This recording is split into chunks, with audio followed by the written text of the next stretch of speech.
আছে, দয়া করলে করতে পারে,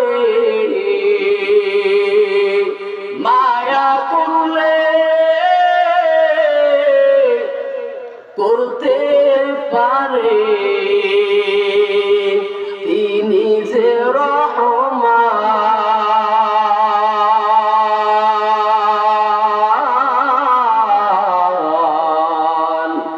না মানলি কোরআন রে তুই, না মানলি কোরআন। যারা গভীর রাতে ওই চোখের পানি ছেড়ে ছেড়ে আল্লাহ তাআলার দরবারে দুই কানা হাত তুলে চোখের পানি ছেড়ে ছেড়ে কান্না করেছেন, কিয়ামতের ময়দানে এই চোখের পানিটা আপনাকে জান্নাতের মধ্যে নিয়ে যাবে এবং আপনার চোখের পানি দেখে জাহান্নামটা ঘোড়ার মতন দৌড়াইবে। জোরে বলি সুবহানাল্লাহ। সেই জন্য আমার